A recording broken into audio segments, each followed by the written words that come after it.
Hello, I am Dr. Peter Duchemin, and we're going to talk today about calendars and calendar magic. So I give you a moment to absorb this quote from the I Ching, which is the starting point in many respects for my work, and I think a spark for many calendricists who feel the power and the revolutionary potential within the practice of calendrics. So I'll let that sink in. This is from the 49th hexagram, the known as revolution.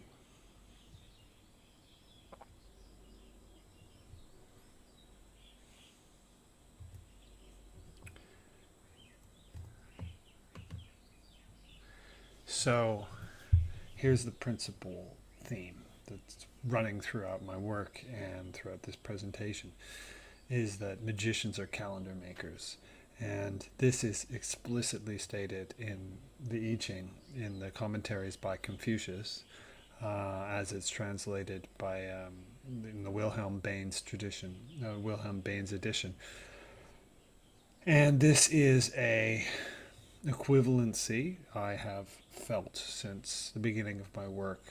I began practice as an esoteric practitioner in 1995, and very early on I was drawn to calendars as a way of time travel, as a way of conditioning events, and I knew that I was within a calendrical a calendrical enchantment, the Gregorian calendar, and I didn't quite know how to extricate myself. So much of the work that I've done since the late 90s, if not all of the work I've done, has been in some way to answer that question. What is freedom within time? So who am I? Well, my name is Peter Duchemin, and I hold a doctorate in interdisciplinary studies from the Memorial University of Newfoundland. I now live in Hong Kong, but for 12 years I lived in St. John's, Newfoundland, which is where my family's from. And in this time I did work at the cross-section of sociology, religious studies, and philosophy, and I wrote a PhD thesis called The Art of Hidden Causation, Magic as Deep Mediation. And in this I developed my calendrical ideas, as well as a number of other flight lines of thought. As I said before, I've been a practicing esotericist since around 1995, and a maker of magical calendars, a calendricist. And the first magical calendar that I inaugurated was on December 19th, 2003. And so that's really the birthday of my magical practice as my sort of independent or original magical practice. And I'm the designer of over 30 calendars. I think I've fudged the numbers upwards here. Well, technically, I've probably sketched out 40, but my work focuses on 9. And the 9 form a system that I call the Ibis-system orrery, or the Ibis-system apocalyptic orrery. And we'll talk about that more as we go along.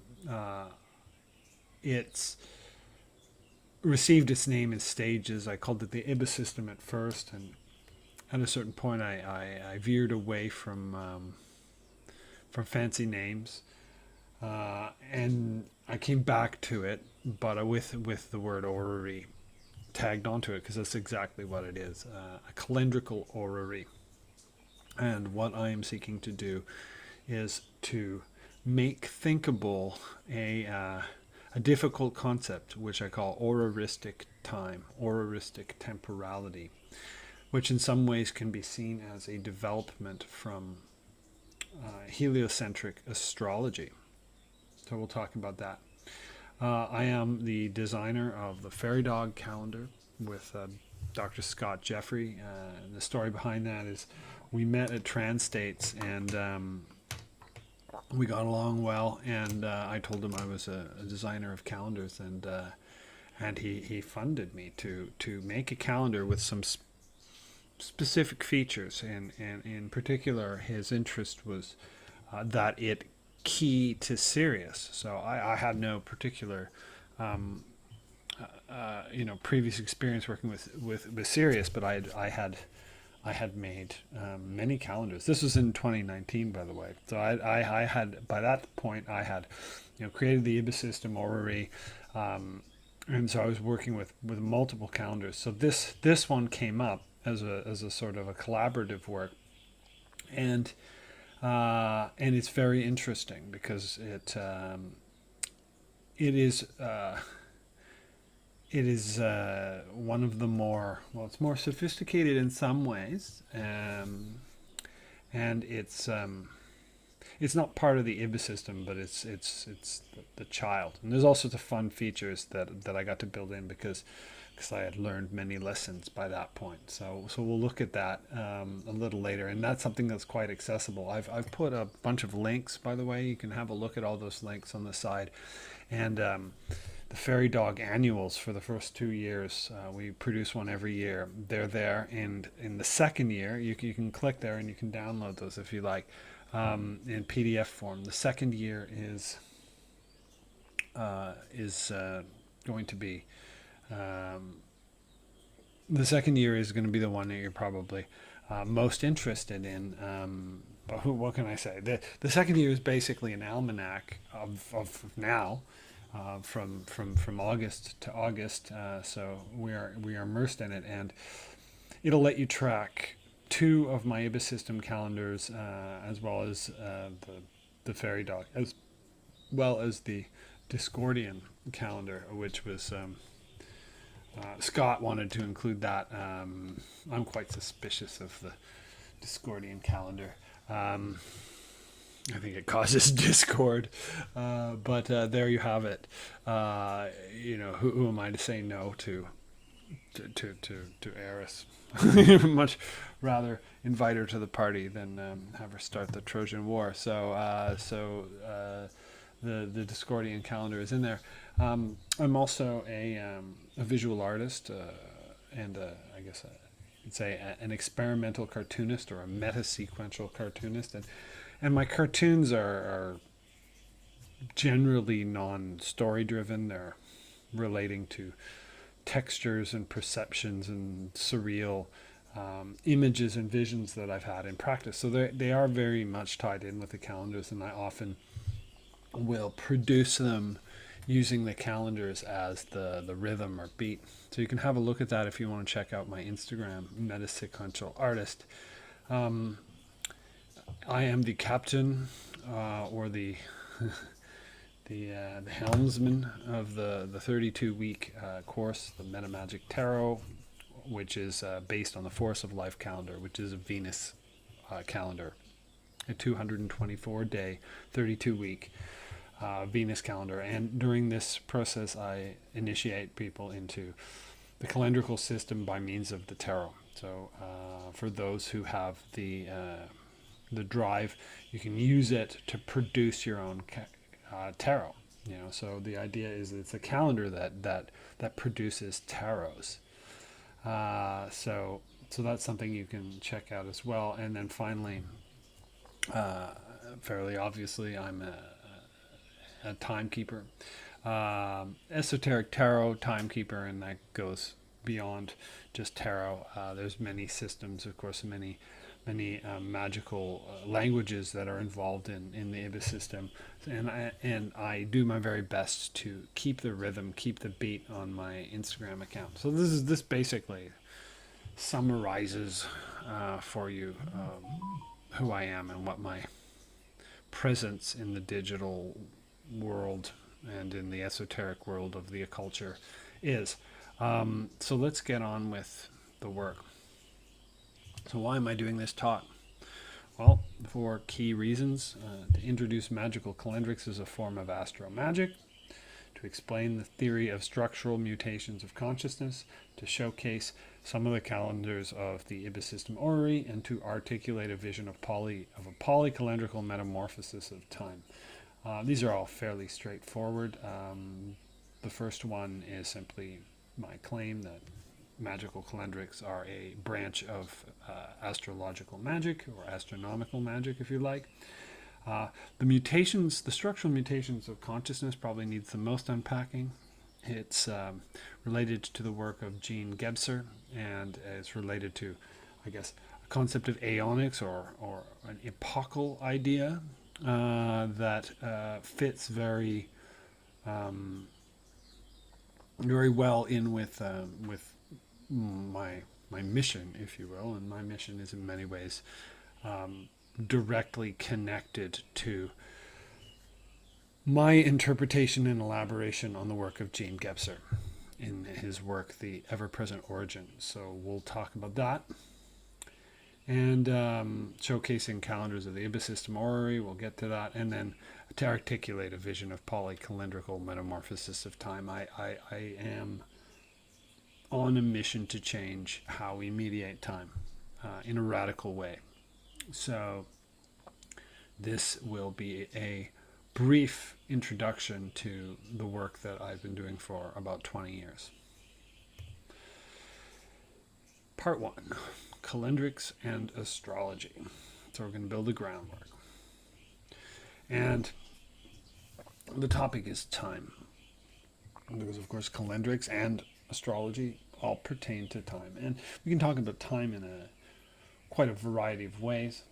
There were 3 Greek words for time, as I understand. Maybe there were more, but the 3 that I have encountered as most pertinent are chronos, aeon, and kairos. And so chronos is chronological time, the sequence of events in an order where it proceeds forwards and does not retreat. Chronology, right? Putting things in their position on the timeline, a before and after a kind of sequence. And so it's diachronic, and we'll talk about that. Aeon is a more of a sort of Zeitgeist. An aeon is an emanation, a chamber of time. And of course the Gnostics had 30 aeons, which were these kind of revelatory domains. And the Thelemic philosophy has the idea of the aeon of Osiris, the aeon of Horus, and an aeon, in my thinking, is like an environmental chamber of time. So if you imagine time is passing through, these transformational chambers, the aeons are the chambers themselves, like an alchemical apparatus, and so. If chronos is quantitative time in that respect, an aeon is qualitative time, and kairos is the god of opportunities. So kairos is much more localized. It's the, I want to say, the unsystematic notion of time, the idea of its absolute immediacy, its felt sensation, and its wildness. So they say that Kairos has this like long forelock and a bald head in the back, because if Kairos passes by, you can't. Kairos is an opportunity. You grab him by the forelock, but if you let him pass by, you can't grab him because he's bald in the back. But this is, I guess, the singularity of immediacy. So these 3 things come together: chambers of qualitative resonance, sequence of events, and the unpredictable intensity of immediate temporality. So that's the Greek concepts. In academic parlance, we have synchrony and diachrony. Synchrony is things happening all at once, and diachrony is things happening in a process or in a series. And you can imagine, actually, the calendar, the regular everyday calendar, as demonstrating this, because one day at a time we accumulate actions, right? So we live one day at a time, but our minds can perceive this entire structure. We've got, New Year's, and then, Easter, and then Halloween, and then Christmas, or vernal equinox, summer solstice, fall equinox, and winter solstice. And see, we're almost seeing this structure immediately, all at once. That's the synchronic perception, whereas the diachronic perception is one thing after another. In essence, we have duration. Right? This is a Bergsonian word, who's a great philosopher of time. And duration is the flow of time, the immediate, intuitively accessed flow of time. And it's non-conceptual. It's directly perceived. And then we have time as a mediated quantity. So we have it as a direct quality, as Bergson would say, qualitative multiplicity. But then we can step back from it and frame it up as a mediated quantity, or a quantitative multiplicity. And so these are all the kind of core concepts going into temporality. And it comes down to the statement: lived time is quantitative, measured time. Lived time is qualitative, measured time is quantitative, and we live at the junction between measured and lived time. The one extends the other, and the other enriches the one. And so this is a feedback loop between quantitative and qualitative temporality, which is what a calendar is. So astrology and calendars. Here I'm at AstroMagia, and we're talking about astral magic. And we're talking largely about astrology. And when people say, I practice Western astrology, we know what they mean. When people say, I practice Chinese astrology, or Indian astrology, or Mayan astrology, we know what they mean. But what I've noticed is quite interesting, particularly, let's just look at Western and Chinese astrology. People say, I practice Western astrology. Are they the same type of thing? Are they both astrology? And what we can notice is that there are different methods. They all have in common the basic idea that they're using astronomical data, their astronomical information, and they're determining certain aspects of destiny, if you want to call it that, by time and place of birth. Okay. But some methods rely on planetary positions, largely, and some rely on stellar positions, and some rely on abstract symbolic cycles. And by this, I'm thinking things like the 60-year Chinese cycle of the Wu Xing, right, where the 5 elements permute through the 12 animals, or the Mayan calendar, the Tzolk'in, where you have 260-day cycle, or you can even also look at Balinese system, which is, I believe, 210 days. And we'd call these astrology when we're explaining it to people, because what are you going to call it? Are you going to call it Chinese calendrics? Because this is really what it is, and this is the point I'm trying to make, is that what we're calling Chinese astrology is more a calendrical system, as is the Mayan system, as is the Balinese system. So actually, we're talking about a different discipline. But the disciplines are cousins. They're very closely related, maybe even siblings if you want, because they're both born out of the study of the heavens, except that the one goes in the direction of the interpretive dynamics of the planets, but the other tends to go towards the study of these large abstract cycles and how they mesh and how they connect. So there is a difference, and I don't see that anyone, I don't see the world suddenly reforming and calling Chinese astrology Chinese calendrics, but that's how I think of it. I think of it in slightly different terms. And so what is a calendar? Since this is going to be a talk on calendrics, the cousin of astrology. So I define a calendar as an interface of psyche, cosmos, and socius. And cosmos is quite obvious. We have a world with cyclical moving parts that we find ourselves in, with patterns, right? A cosmos that is that we are immersed in. And we have our consciousness, our psyche, our mental state, our framings. And then we have the societies we live in, the social body. And so what I view the calendar is a place where these three domains are interleaved or braided together. We get the cosmological rhythms, and certain rhythms are picked out, and then a social schedule is developed. And then more subtly, the mind takes the shape of this relation between cosmos and socius. And because of the way that calendars memorialize symbolically different kinds of events, those end up being the shape or container of consciousness. So the self takes a form that is related to the calendar. This is a very, very important point to my work, is that I believe that the self is a social being and a cosmological entity, and the selection that interweaves psyche, cosmos, and socius in a particular calendar is like a particular set of ingredients that produces a particular type of soul or self. And I call this the triple interface. The triple interface is crucial. So calendar is a triple interface.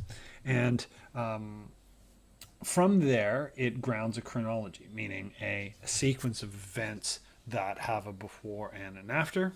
And in doing so, it supports a history. So civilizations are usually clustered around calendars. They say a university is a bunch of buildings clustered around a library. Well, civilization is a bunch of culture clustered around a calendar, perhaps. The major cultural actors have independent calendars. This is my point. And then finally, a calendar I call a time song. What is a time song? It is a voice speaking to eternity in a particular way. I mean, any given calendar could have been otherwise, right? The Gregorian calendar, the Chinese calendar, the Balinese calendars, all these calendars speak the cultural spirit into eternity repeatedly, right? It's a calendar causes the cultural spirit to resonate and to recur eternally. So it's a projection of a cultural understanding, a narrative reality into eternity that is like a song, a time song. And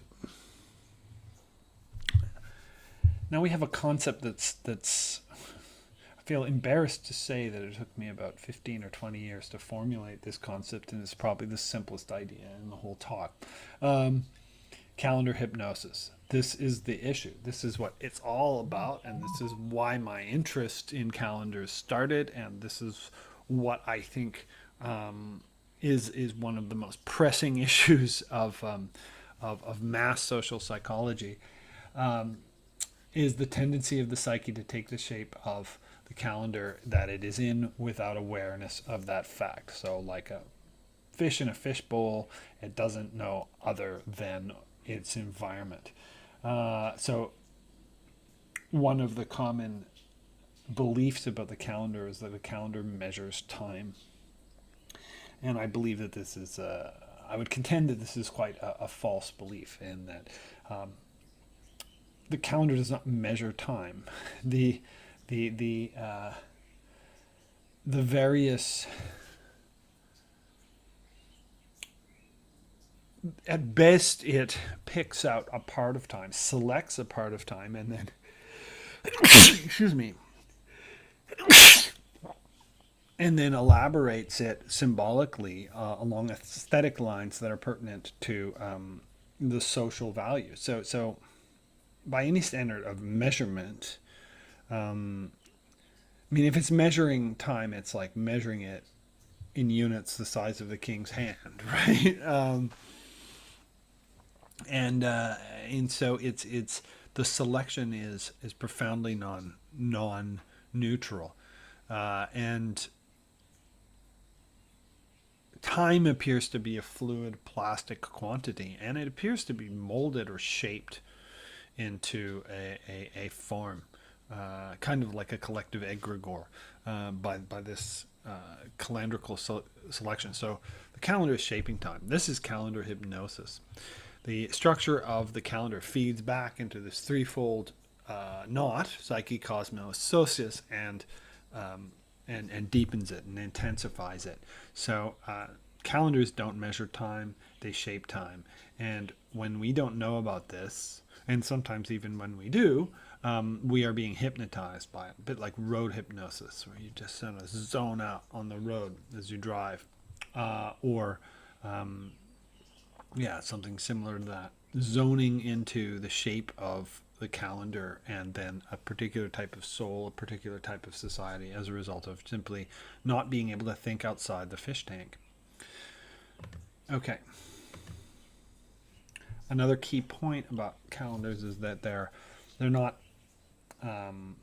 homogeneous. They're heterogeneous. Calendars are syntheses of other calendars. There are moving parts that have been drawn together and assembled into the systems that we use. Even though we think the calendar, our calendar is actually many calendars that have entered into a kind of coalescence of parts, different parts at different times. And examples of this include, of course, the fact that the Gregorian calendar is based on the Julian calendar, and the Julian calendar is a reform of the old Roman calendar, and the Roman calendar went through several reforms. Even after the Julian calendar was developed, there were smaller additions like creating the AD-BC divide, bringing in the 7-day week. The 7-day week entered into the calendar, the Julian calendar. I don't know the exact date, but it's sometime after what we want to call the AD-BC line, right? So 1 AD. And it came from the Jews brought it, the Hebrew tribes brought it from I would assume from Babylon. It's a Jewish innovation, and it was integrated into the old Roman system. Had a 10-day weeks called decads, and then by the time that the Julian calendar was starting to function as a Christian timekeeping device, then the 7-day week was involved. So I'm not sure exactly the process of how that all happened, but the 7-day week entered in. And the 7-day week, I think of the 7-day week as a mitochondrion of time. It's probably the single most powerful cycle that I'm aware of. It's an enchantment. It brings the 7 planetary powers, and it essentially invokes them in a sequence. For those who have gone really deep into it, you have this whole matrix of planetary hours. So that's a highly sophisticated and highly integrated kind of matrix of symbolic energies that undergird our time. So it's this massive enchantment, and it came into our Roman calendar, and then like a mitochondrion produced tremendous amount of energy. But these syntheses are decomposable, so you could extract certain parts of it. For example, this 7-day week can be drawn out of its context within the Gregorian calendar and placed in another context without actually skipping a beat. And this is actually one of the interesting points that I'm going to speak to in this talk. There were attempts to reform the calendars by the French and Russian revolutionaries, and both of them failed, and they both failed because of the 7-day week. They both tried to get rid of the 7-day week. The French by using this decade system, and they wanted to get rid of Saturday and Sunday because they wanted to get rid of the religious element. And then the Russians did a 5-day week where they split the society into 5 groups, and each would have 4 days on and 1 day off, and they'd start at different parts. But it sounded really efficient on paper, but it wasn't efficient at all, because families were no longer able to rest together. They were all split up, and the whole society was kind of interleaved in this sort of arbitrary way that broke up the popular rhythms. And it turns out that the popular rhythms are what makes a society efficient. It's not the top-down architecture. It's this common rhythm. And the 7-day week, seems to have the most power to drive that rhythm. So they made it illegal in France, and they were arresting people for observing the Sabbath, but people did it anyways. And in Russia, of course, the 7-day week eventually came back in, and so both experiments failed because of the 7-day week. And proposals for new calendars often involve breaks with the 7-day week, and these are often rejected. There's a very powerful Sabbatarian lobby, it turns out they're called, and based on the idea that thou shalt keep the Sabbath holy. But in any event, they don't want to break the 7-day week, and I can see why. The breaking the 7-day week would be very disruptive. So I think that a experiment in the metamorphosis of time should absolutely include the perpetual cycling of the 7-day week, and I'll talk about how I accomplish that in a bit. So then there's a concept of images of time, or IoTs. And IoT is just basically a way that we frame time, because when people talk about time, they kind of presuppose it's an arrow, right? Time is an arrow. Time is a river. Time is a drunken yak. Time is a spiral. So they import this imagistic metaphor onto time, but there's been many, right? Linear time, this idea that time is going straight, kind of feels like a railroad track. Cyclical time, it's going on in circles, everything's just repeating. Or spiral time, it seems to almost repeat, but there's a little gap, and so it's progressing in these giant sort of spirals. Crystalline time was first mentioned, as far as I know, by Gilles Deleuze in his books on cinema, and it seems to be a time that kind of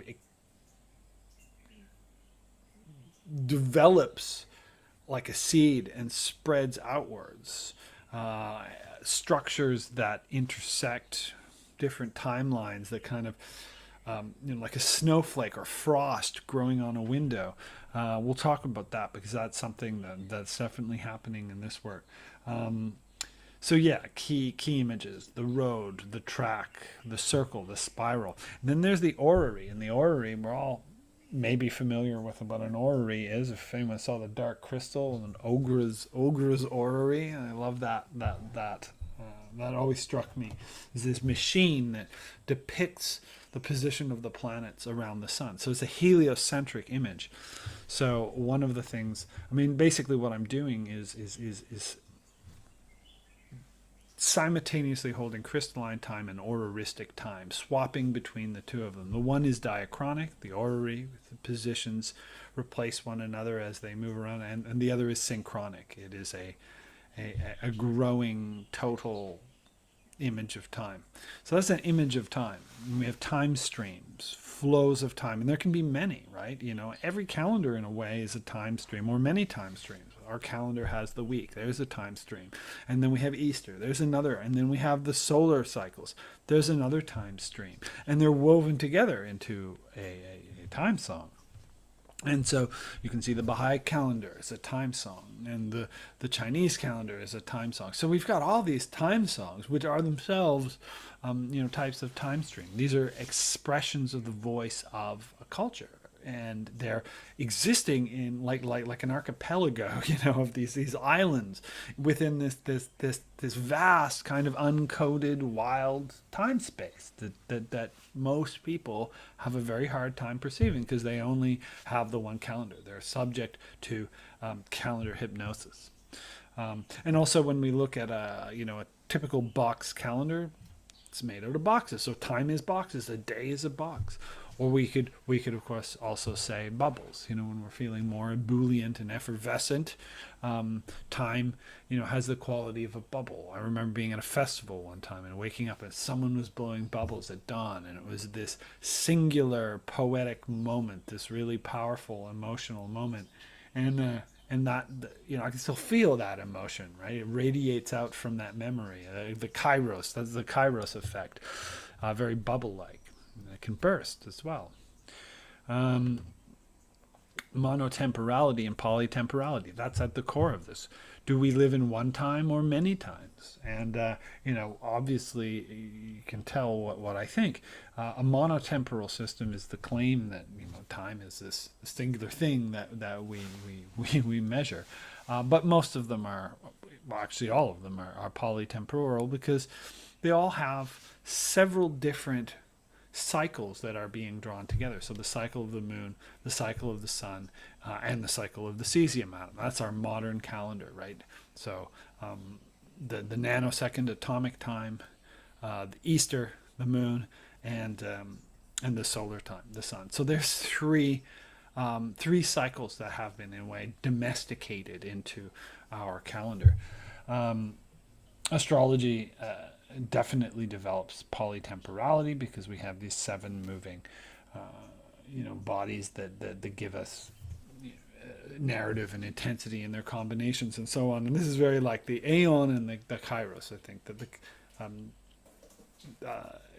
I would say that astrology is really strong on aeon and kairos, and of course standard calendrics is strongest on Chronos. The polycylindrical system that I'm talking about brings all 3 of them together. The point here is basically, while we think because of calendar hypnosis that we're just, on one time, we're polycylindrical without realizing it. And compare this to language, right? If you only speak one language, you will see the world through the filters of that language, according to the Sapir-Whorf hypothesis. But I would contend that if you know 2 languages, you get a bonus. You don't just know 2 languages. You also know the gap between those languages. I mean, if you know French and Spanish, well, the gap is kind of small. But the gap is still there, so you can see there's a difference. If you know Basque and Chinese, Cantonese, right? Basque and Guangdonghua. If you know these 2 languages, the gap is enormous. So you're going to perceive this sea in between the islands of language. And of course, people who become more and more diversely polyglottal will see more and more and more of the space, the negative space that the languages are situated in, and in doing so, they will come to understand that the languages are actually these small, these fragmentary perspectives in this enormous sea of that which is uncoded. And the same is true of calendars. So you can talk about language hypnosis, Sapir-Whorf hypothesis, or calendar hypnosis in the same sense. So what I'm saying is that in order to mitigate calendar hypnosis, you don't just deny the calendar, say time is arbitrary, just stop using the calendar. I mean, you can do that, but you won't be able to function in a social setting. One strategy you can use is learn many calendars, and that way you see those gaps while still being able to dwell in the particular temporalities that they code. So you'll be able to see in between the calendars, in between the codifications of time, and that's really what I'm about. I have these concepts that are very, very highly related: cogniforming and chronoforming. So these are related, obviously, to the word terraforming. And the idea is there are certain domains that are unthinkable, just as there are certain domains that are uninhabitable. And we make them thinkable in the same way that we might terraform another planet, make it habitable. And so this is cogniforming, is making an unthinkable space thinkable. And chronoforming is a specific form of cogniforming which makes calendars. And it makes and develops and turns calendars into a livable space. So it'll take a cycle, a planetary orbit, and then pick it out, figure out an algorithm to track it, break it into parts, and then that's the first part. This is what we call the dry phase.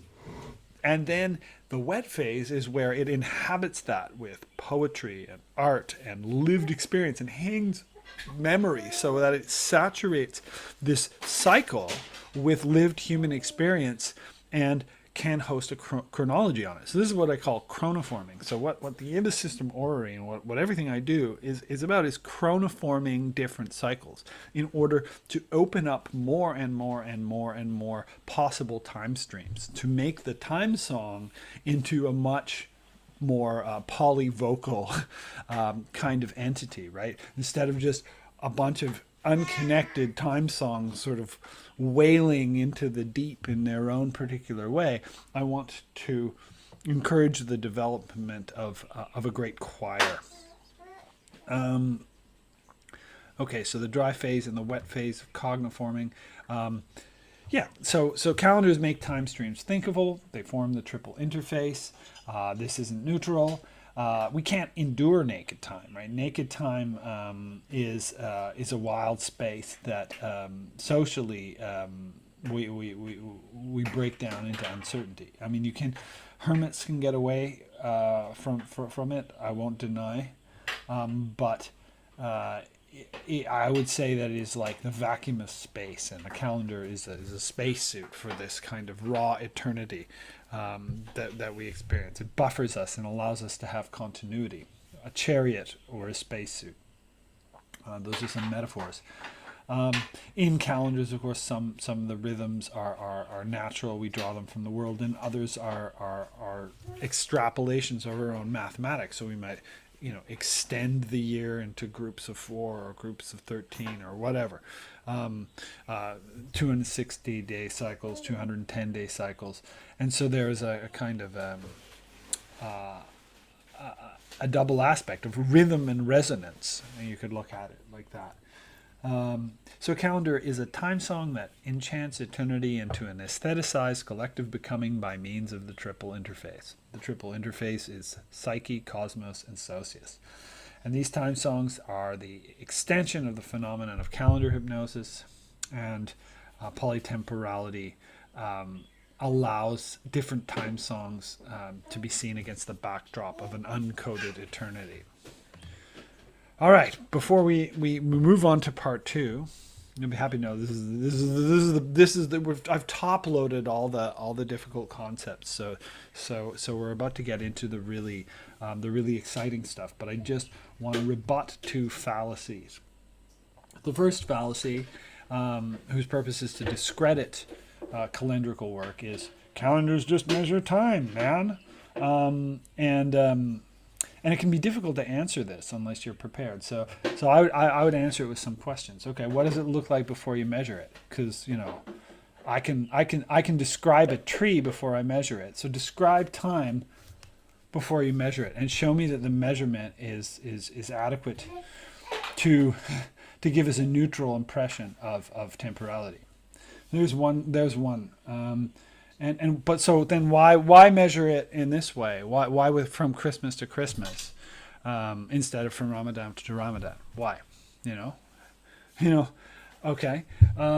So are we not shaping it, right? So how does measurement select some qualities and reject others? And really what it comes down to is calendar isn't just measuring time, it's memorializing. So what is memorialization? And back to this idea of the fluid plastic quantity that is temporality, is not memorialization basically a type of sculpture of that plasticity? And so calendrics is not a measurement, it's a sculpture. It's a creative sculptural process. Okay, so this is coming from the critics or the skeptics. The other fallacy comes from the true believer, from the person who thinks that we live in an architectured space created by some kind of a superior entity, maybe. And the idea then is that I didn't make these calendars, that we don't make calendars. We find them pre-existing in some heavenly space. So the Chinese calendar exists in an ether prior to its development as a social system. And particularly my calendars, this was really said to me, right? So this was said to me, and the point was to basically break my claim of authorship over the calendars that I developed, because I found them, right? I wrote them down, I found them, but actually they were all pre-existing. And I would answer that by saying that there is an aspect of discovery, absolutely. And the dry phase, as I call it, is determining the cycle. But chronoforming that cycle, fleshing out that cycle, making it into a calendar, living within it, is the wet phase, and it's incredibly creative. And that's so the author of a calendar determines the cycle, but then begins the process of fleshing that cycle out and making it livable. No one is going to live in a raw cycle that hasn't been prepared in some sort of way by an author or a pioneer. So calendrics, I can call it also synchronometry, because we maybe want to get away from the word calendar, because it has a Roman heritage related to taxing. But it is a technical and creative work. So we're like architects, we're like engineers and artists. It has to be sound, but it also needs to be aesthetic. It needs to have that awesome kind of beauty that true architecture has. So calendars have authors, absolutely. They're not just found. And calendar making is a form of art science, and art science is magic. So calendar making is magic. Lastly, time is art. This, for anyone who has connected themselves in some way to the work of Jose Arquillas, the Mexican art historian who developed the dream spell, which is an adaptation of the Mayan Tzolk'in and the tree calendar that ostensibly was the Druidic calendar. Time is art. And this is so true. He says, time is not money, time is art. And we've gotten hypnotized into this idea that time produces money as its outcome. And according to Jose Arquillas, time is art. And I agree with this. But I think also we can refine this too. So in my Venus calendar, as we'll see, time is art, but it's tarot. So it's a particular kind of art. But the point is that our moments produce something when we engage with them, and they produce something of intensity and quality, and we can shape them, and we can use them to produce a garden of different kinds of flowering, different kinds of art, different kinds of creativity. So time is art, and that's a very huge part of this philosophy. All right. So, welcome to part 2. Mutations of spirit. Okay, so this whole setup that I've developed for you is meant to give you the background of why I'm doing, or what I'm doing, really. The mutation of spirit is really why I'm doing it. So let's have a look. There's a book called The Ever-Present Origin. I have a copy right here somewhere. It's not at my fingertips. But The Ever-Present Origin was written over quite many years during the 20th century by I believe, Swiss-German French philosopher and man of the world, Jean Gebser. And it's a quite astonishing book that I highly commend to anyone interested in this type of thing. And his position is that there are 5 key structures of consciousness, and the first one, in a sense, is what he calls origin, the archaic, the undifferentiated immediacy of consciousness as participation in the world. And then the next structure, which he claims spontaneously appears in an uncaused way, right, as a kind of spontaneous emergent, is the magical consciousness, which is atemporal, and it's the production of monadic worlds through magical perception. And then the third structure, which is again spontaneously emergent, is the mythical, which is societal epics and the pole and counterpole of light and darkness, and the telling of great long stories, such as calendars. So calendars, he would say, are developed during the mythical period. And then the mental is related to our rational capacities, and that also then emerges. And then finally, there's the integral. And the integral, according to Gebser, will reconnect us to origin. But origin actually saturates it all. These are all developments of origin. They are surrounded and filled by origin. But there is a sense of being, in the process, there's a sense of being alienated from origin, but we discover that we were never alienated from origin. We are diaphanously kind of interconnected with it, saturated by it. And leaving out the archaic, because the archaic is our deep interconnection with the universe, the fact that we are expressions of it, that we are not other than it. There are 4 mutations that are types of sort of othering of ourselves from the cosmos. And the first of these mutations is the magical, which is this idea that I think it was sparked by the creation of art, the definition of a self against a backdrop, and then the creation of a world, of a kind of synchronic world of immediate consciousness. And then this is a very effective strategy for a little while. This is called the efficient phase. And then it achieves its goals, after which it starts to produce effects that are not as efficient, right? The problems of this start to emerge. And I think he says fear and cruelty are the main problems of the magical. And so at this peak of efficiency, it starts to move to deficiency, but in its belly, this new phase emerges, and so it's the mythical. So the incapacity for the magical to actually progress requires, it would seem, the mythical, the narrative, the story giving to the whole cultural collective, if you will. And this then emerges, and it's very effective at first, but it hits a peak of efficiency and then starts to go downhill. It starts to become way too baroque and elaborate and labyrinthine. And so within its belly, the mental mutation appears, and the mental mutation cuts things down, right? It uses geometry, uses rationality, and it emerges. So the first twinklings of the mental mutation were around the so-called axial age. So think Socrates and Plato. And so this is very effective at first, but rises to a peak of efficiency, and then the turning point, according to Gebser, is the what do you call it? The vanishing point perspective.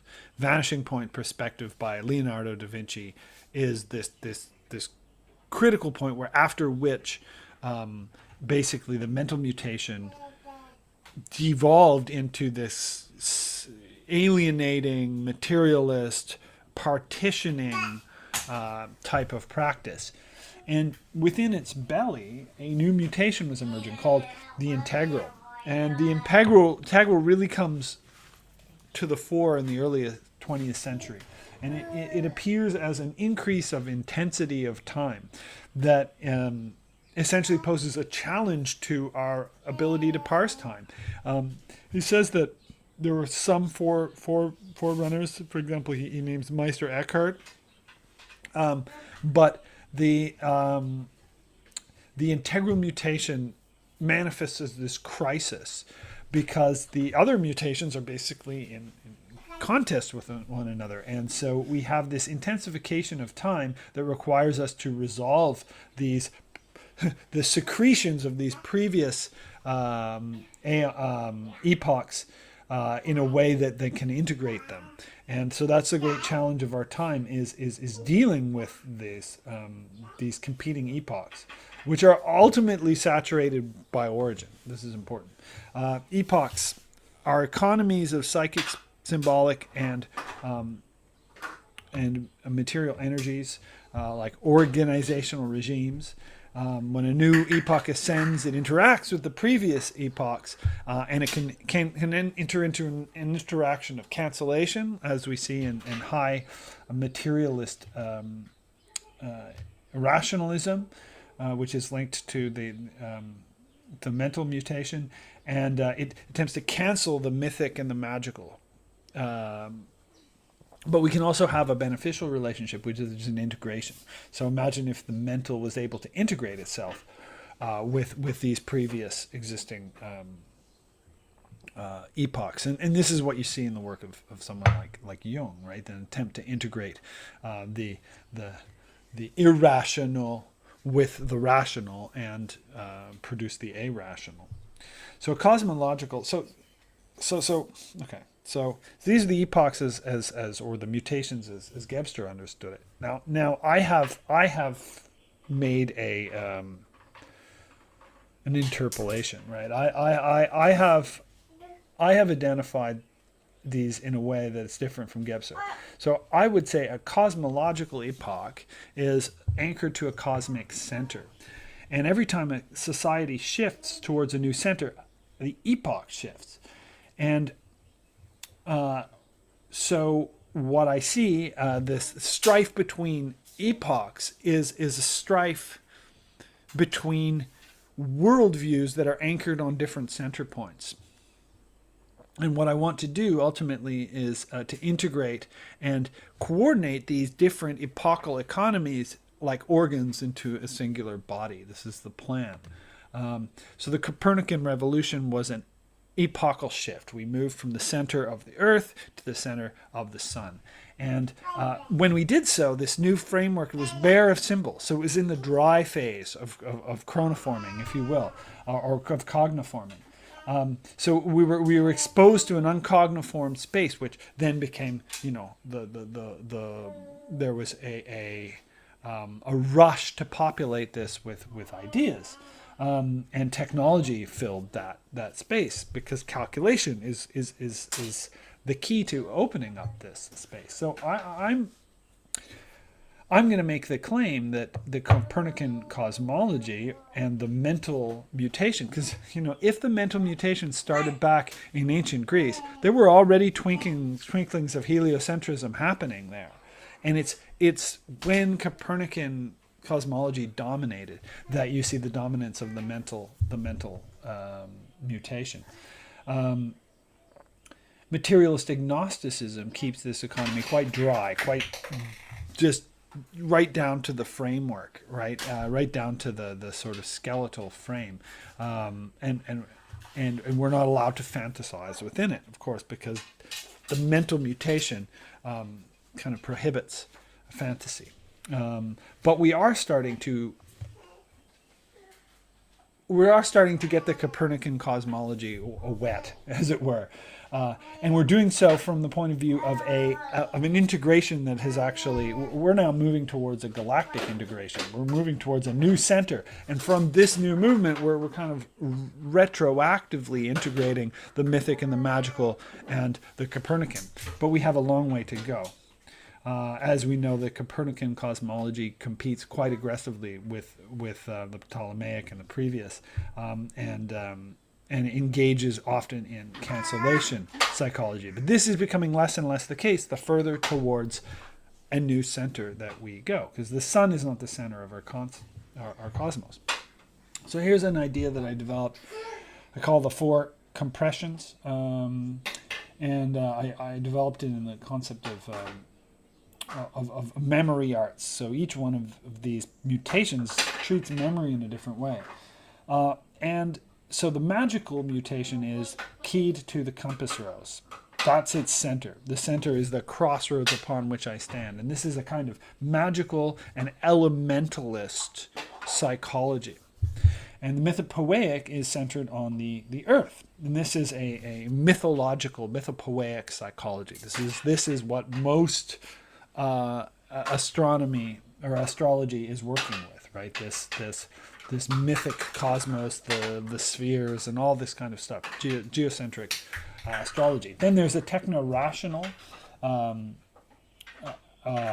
astronomy, right? This is the mental picture of the solar system, and then which cancels. It says the previous perspectives are false, right? Well, but they aren't. They're nested within it, is the point. And then we're learning this as we get towards a sort of galactic center or integrative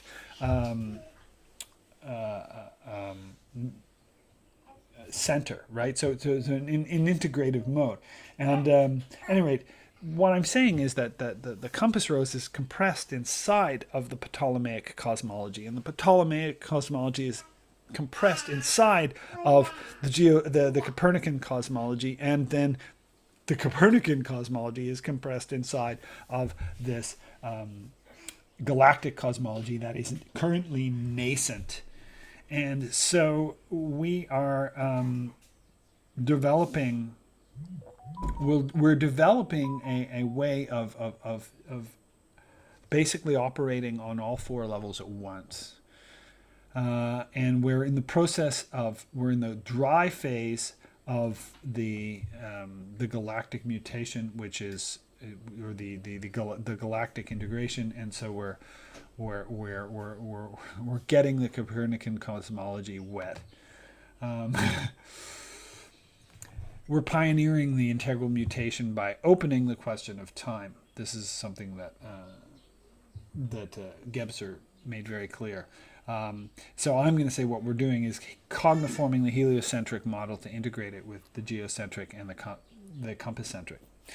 And I am using the orrery of the solar system to effect a metamorphosis from monotemporal chronology to polytemporal chronology, because I believe that polytemporal chronology will open up this choir of time songs, which will then allow the integration to occur. Because as long as monotimes are basically saying, ours is the history, no, ours is the history, no, ours is the history, that space is going to limit us from seeing how eternity essentially is the ocean in which all these voices are singing, and we want to open this up. So this is in order to prepare us for the ability to parse the galactic scale of the psychocosmic social integration, right? The triple interface on a galactic scale. The Ibis system orrery, which is the system I've developed, I've authored, constitutes calendars that operate to ground this polytemporal chronology. Again, this is all about alleviating epochal strife. I think I've pretty much said all this. So we're developing a new cosmic center. Cosmic centers, new centers are terra incognita, so we don't quite know how to parse it, how to cogniform them. So we need to figure that out. We need to invent the concepts. We need to develop the processes. And so I've invented a lot of concepts here, right? I've invented calendar hypnosis. I'm using the language of Deleuze here, right? Conceptual philosophers invent concepts. Cogniforming and chronoforming, right? So what I want to do is proceed towards this integration by means of chronoforming many different cyclical bodies. We have 2 or 3 now, right, in our current suite of rhythms, and I want to open this up. I want to turn the trickle into a waterfall of cyclicalities that are part of our chronology. And this will have the effect of ameliorating the antagonistic relationship between skeptical astronomy and practical astrology, because it will just show how easily it is to operate on the different tiers. The tiers are not collapsed, and you know, we see these materialist skeptics are basically just kind of belligerently collapsing the planes and saying, oh, you can't claim that, you know, well, it's really a different field. You know, we're not competing for the same turf. We've got to stop pretending we are. So the geocentric isn't canceled by the heliocentric, but it is nested within it, which is a fact that you'll see if you ever study a heliocentric ephemeris and notice that the position of the Earth is always the exact opposite of the position of the Sun in a geocentric chart. And so it's like a navel. It's an inversion navel. So you can pass through that relationship of the Sun and the Earth to essentially like turning a sock inside out. You go from the geocentric to the heliocentric and back. And we need to be able to make this translation.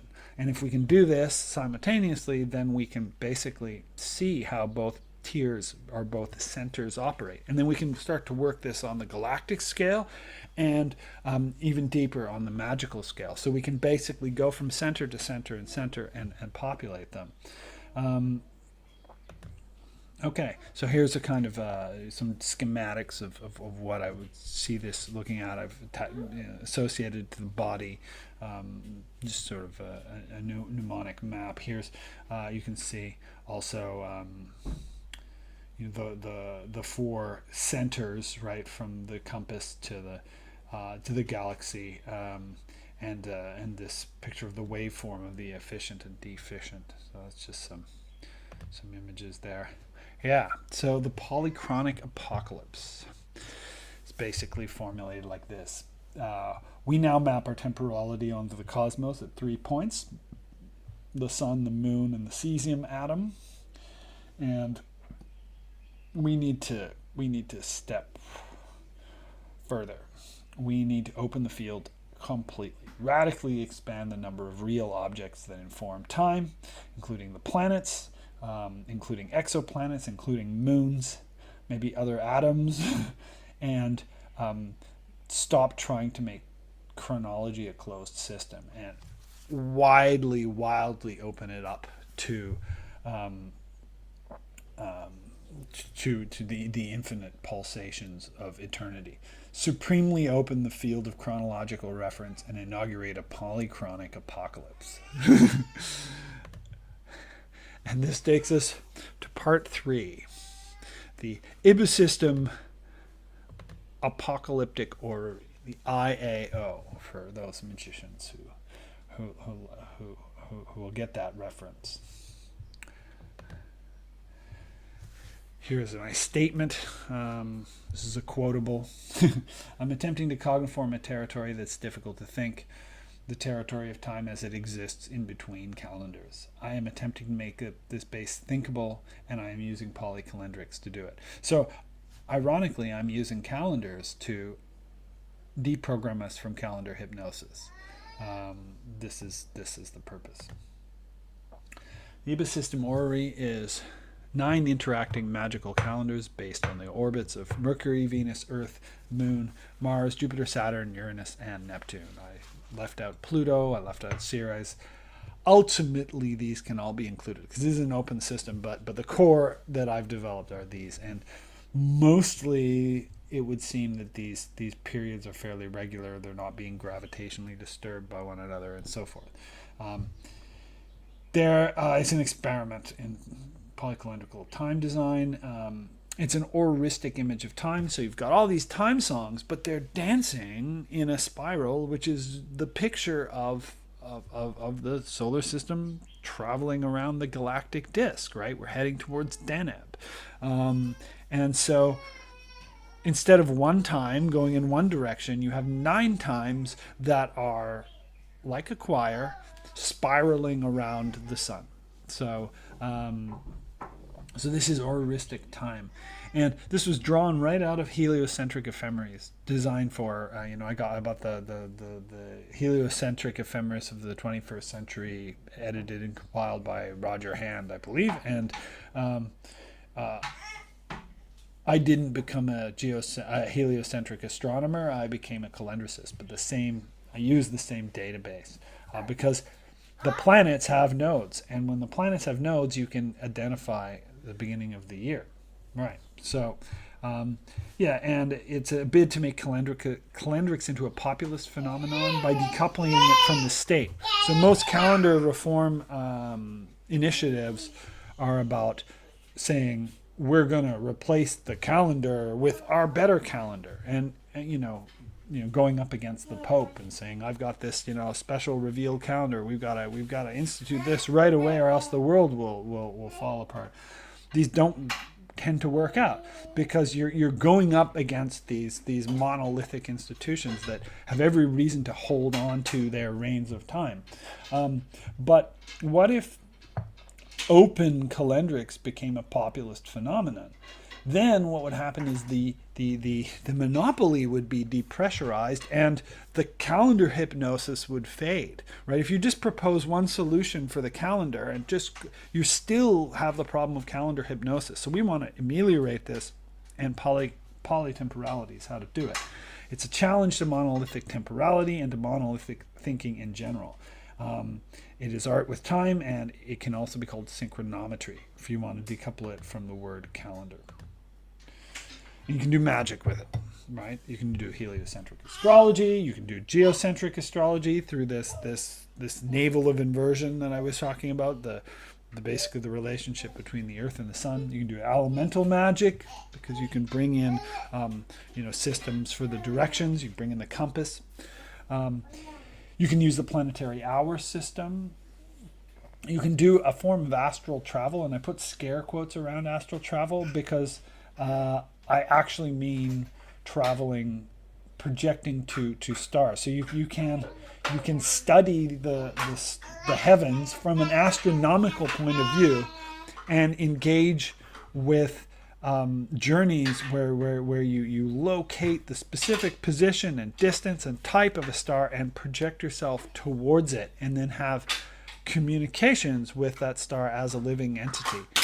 So this is traveling through the stars, but as we discover them and measure them with astronomy, but then using mentalist techniques to project it. And we can do astronomy, of course. How to chronoform an orbit. So this is basically how to make an IBIS-system compatible microcalendar. So you figure out what the orbital period is, right? So this is you can find this in various different ways. Mercury has an 88-day orbital period. It's the first one I did. Then you find the north nodes. So as we know, the ecliptic goes around the sun. It's a path of the Earth's orbit, but the planets intersect it, right? They're on an incline to the ecliptic, and so they have a north and a south node.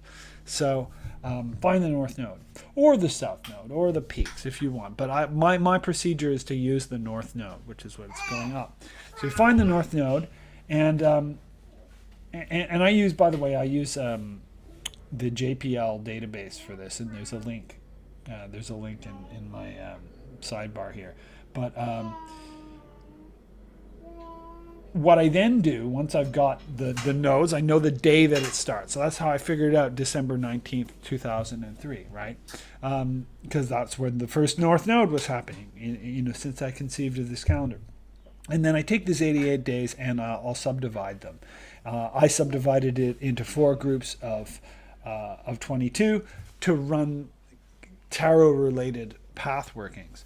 But you can also use figurate numbers, which are like triangular numbers or octahedral numbers, and those are great for breaking apart enormous orbits into visualizable chunks. That's the dry phase. In the wet phase, you live in it. You use ceremonies, you journal, you make art, you scry, you bring in occult systems that you hook up to these periods and these subdivisions, and you even can bring in scientific data. For example, I named all 88 of the days after the constellations, and you basically turn it into a living memory palace and you practice it. and memory hangs on it. It becomes saturated by experience. So here's the three inner counts, which would be the access points, the keys that will open up my system. The Mercury, Mars, and Venus, and this is the order that they were produced in, but they're not the order that I teach them in. I teach them Venus, Mercury, and then Mars. I batch the Mercury calendar into 4 groups, so it's actually longer. A process of going through the Mercury calendar is longer than the Venus, even though it's quicker. So because we do them in groups of 4. The Venus is the main axis point because it preserves the 224 is divisible by 7. It preserves the week, and remember, the week is the mitochondrion of time. This is a parapegma. It's 2 parapegmas. The one below is for the 88-day Mercury calendar, and the one above is for synthesis of many calendars. It's a counting board. I don't tend to use it all that much, but the process of producing it was very informative. But you can move a peg one day at a time from one slot to another to mark the time. It's an ancient methodology. Here we have a map of the Mercury calendar, and it flows. If you follow the number 1 to 88, you can see that it flows in a nice little rosette. I've created that image of time. I batch these in groups of 4, and then I order these into groups of 9, and you can see that I have 3 groups of 9 below, and these are actually in magic squares, the Loshu magic square. And then I stack them on top of one another, so you basically have a 3 by 3 by 3 cube, which is like a Rubik's Cube. And that is an image of 108 Mercury years. So it's something like 30, 35, 36 years, Earth years. And so today is year 79, day 8. Actually, I think I'm presenting, that might have been yesterday, but there was I made a calendar, error because when I came to do this talk on the day before, I basically, because I'm in Asia, right? So there's the international date line, so I got the dates wrong, which is kind of funny and ironic considering what I'm presenting on. So here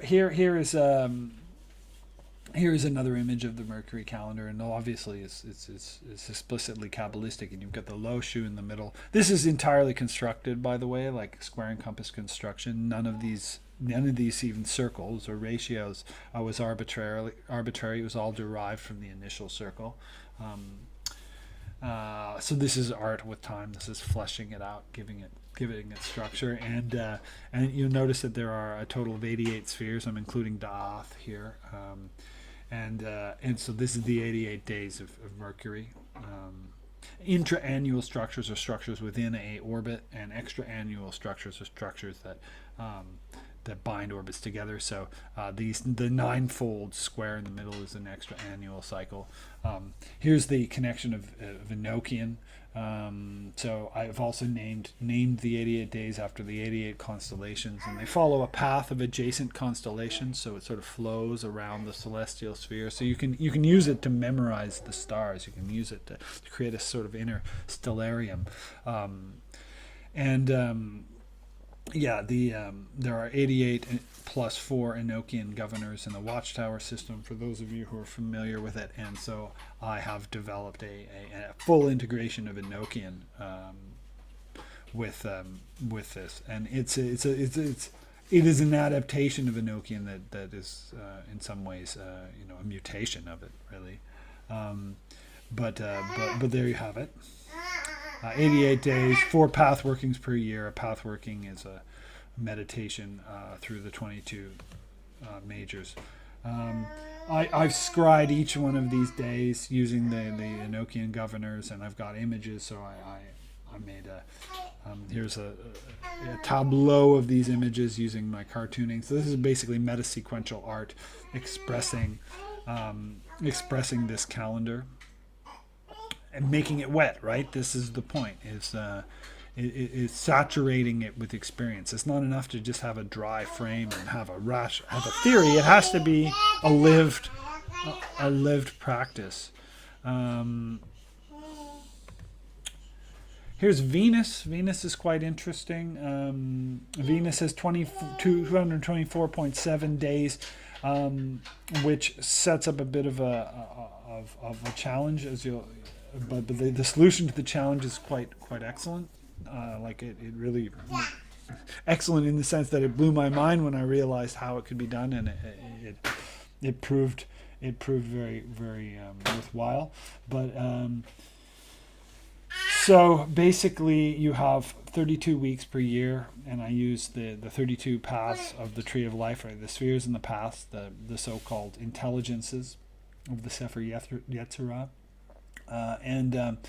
The cool thing is that when I set this up, this wasn't intentional, but the North Node happened to be on a Friday. So I set this up. But the way this calendar is because there's an extra 0.7, is that every year we get off the North Node. So the Venus calendar is not always on the North Node. In order to get back, I intercalate 7 days every 10 years. So there is a 10-year cycle with an extra 7 days that brings it back into alignment with the North Node. And the fact that the North Node happened to be on a Friday has granted us this amazing serendipitous fact that it keeps the week perpetually. It keeps it better than the year, the Earth year. So we'll always start on Fridays. So the Venus week always starts on Fridays, even in between these grand forest cycles, which is what I call them. So a grand forest cycle is 247 days. All right, so this is basically what I've said before, but you can see the dates on the side here, and that the fact that, so right now we're in year 6. So for Kabbalists out here, we're in Tippereth year. So each year has a Kabbalistic theme, and then we run through the 32 paths in that. This is the structure of my course, by the way. If you take my tarot course, we will be making tarots within this time frame. We'll be using this beat, changing every Friday. And so this is a time is art, right? Time is tarot. This is a calendar that produces tarot time. And I alluded to crystalline time. We were talking about auriristic time, right? These calendars moving around, but around the center. But I alluded also to crystalline time, which is another way of looking at time. And you can do it at the same time as the auriristic image. So, for example, the auriristic image of time visualizes chronologies weaving together into a braid-like structure in real-time sync with the state of the heliocentric solar system. This is diachronic, right? It's moving, it's changing. Multiple time streams braid, multiple time songs interleave. Individual auriristic time streams can be converted into crystalline images. The crystalline images of time are based on treating the number of days in the orbital period as figurate numbers and rendering the count seeable as such. So a figurate number is like a triangular number. So the famous tetractys of the decad is a figurate number. But here, probably the most obvious one is 28. 28 is a triangular number. It's an order 7 triangular number. And in the case of the Venus calendar, there's 8 times 28 days.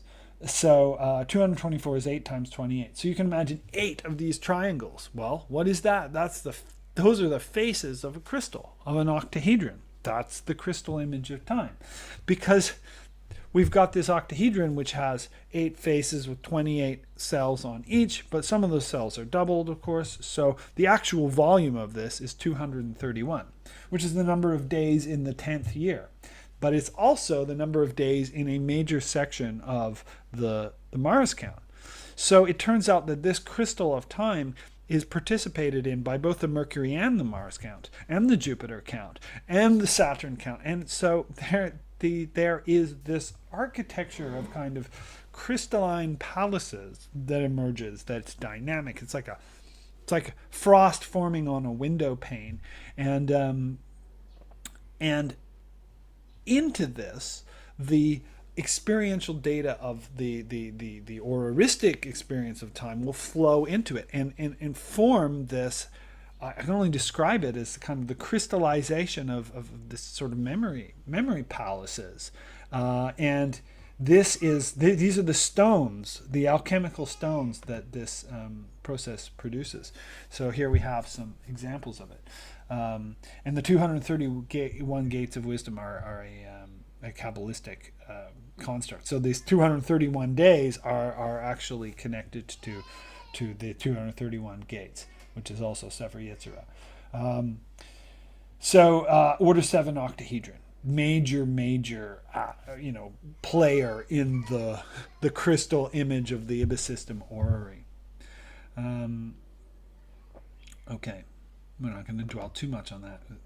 The Castle of Birds. Okay, this is just going off to the side, but I figured I'd bring it in. The Castle of Birds, there's a link to me performing it. I channeled this. This was early on in the development of these calendars. I had a ecstatic kind of experience in Poland, and I channeled a story, and it just came in this like an acorn. It just came to me in about 20 minutes after seeing a ceremony in Bielsko-Biała.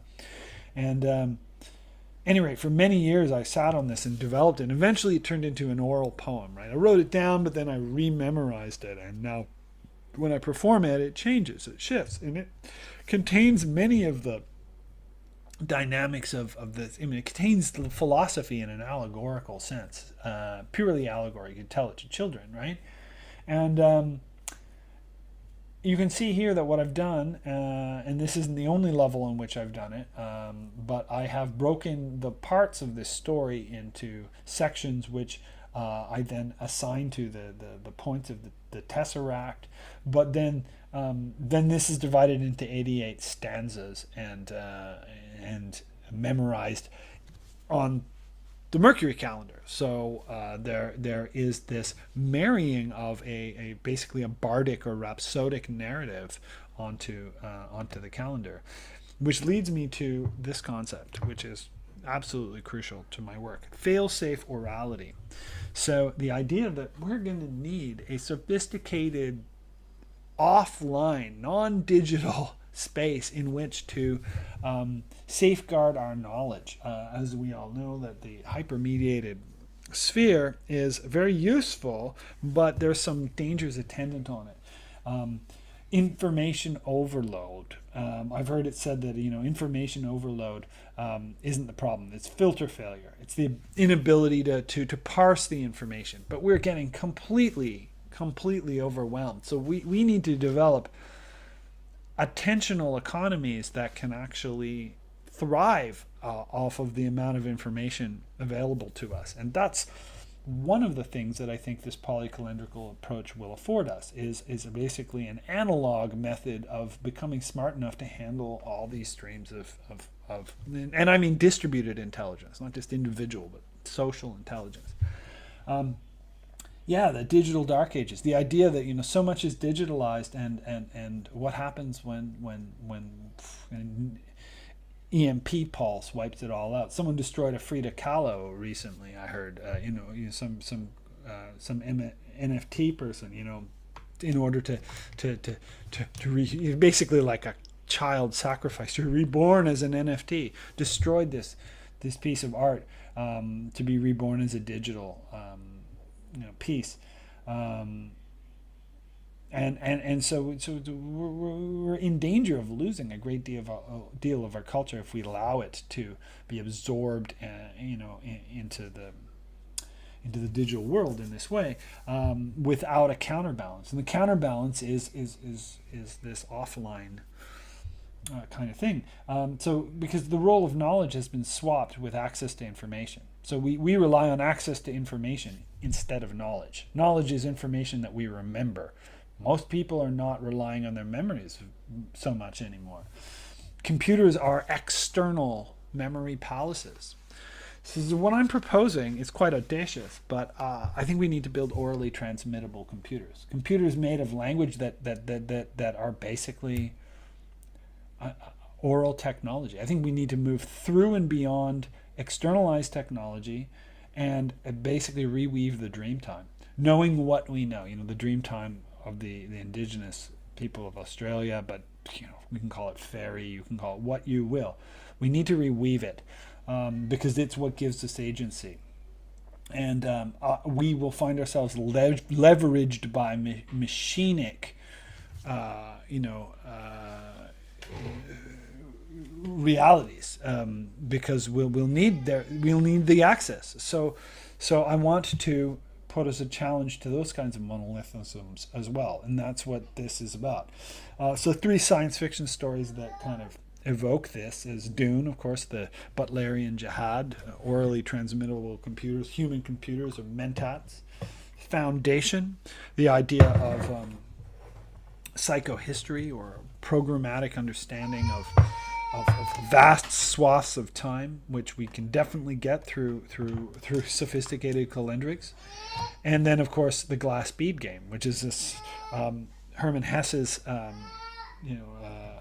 response to the same sets of problems, and the problems are related to this just overflow of the superficial and the ridiculous. And so what do? They develop a game that helps them socially memorize or monastically memorize human knowledge, and so that's the glass bead game, Magister Ludi. So ultimately there's a sort of speculative question here regarding these customized polytemporal microcalendars. What would a society that had an unlimited and open number and variety of calendars look like? So I'll leave that up to you. I just want to say one thing about the Faery Dog. The Faery Dog is the child of the IBIS system. I said a bit about it earlier. It's not an IBIS system count, but it's definitely congruent because, like I said, this is fully open. So I produced it about 8 years after the initial IBIS system counts, in collaboration with Scott Jeffrey, and it's a Sirius Earth calendar. It basically starts on the day that Sirius rises from the peak of Mount Schehallien, Munro Schehallien in Perth Kinross. So that's why the fairy and then the dog is Sirius, and it's quite a sophisticated calendar. It's got all sorts of stuff. The reason I mention it here particularly is because here's your parapegma, by the way, is because this is probably going to be the most obvious point of access for people watching this. If you're interested in this, then download. I've provided a link to the 2 Faery Dog annuals. We produce one every year, and download them. They're free. Have a look at them. And have a look at the almanac, because if you're really interested in this is where it is currently most accessible, and you'll be able to read some essays and comics and ideas, and you'll see Scott's perspective and my perspective. We're kind of different beings, but that's fine, right? It's diversity. So check it out and have a look, because it's an example of a calendrical microcosm, and I predict there will be many more. So here's an example of the first Faery Dog annual, and it's done up as a comic, and it's really kind of funny. So enjoy. I'm going to leave this with my definition of magic. I left my definition of magic to the last, and it's a kind of a singular one for me, perhaps idiosyncratic. Magic is the pressure of art brought to bear on time. As you can see, my work is devoted to that pursuit. Here are links that you can follow to follow up. Join my mailing list. And I publish spreads every week, and there's five emails a month, and I'll tell you what I'm doing and keep track of some of the calendars. And if you really like this, I have a Metamagic Tarot course, which is 32 weeks, follows the Venus calendar, and it's where you will get all the key building blocks to be able to get this, to understand this material. My PhD thesis is available for you to read if you want to slog through it. It's not actually terribly boring, but it's I'm not going to stand by every single thing I said in it, right? I've matured to some degree, but there's a lot of the seminal ideas that emerged there. Certainly the initial ideas about the calendar and so on were formally introduced there. Castle of Birds, you can check out the Castle of Birds if you like. Follow me on Instagram. JPL Horizon System is the database that I tend to use to calculate the positions and the planetary calendars. Basically, I use that. Scott Jeffries talked about the Faery Dog on his blog, so you can get his perspective on how it was developed, and you can download those PDFs, and there's a Facebook group as well. So this is all points of connection, and so I hope you've enjoyed this talk, and I hope you contact me in the future with any questions or ideas. Join my mailing list, and we can continue this conversation. So now, if anyone wants to ask me anything, I'm happy to engage.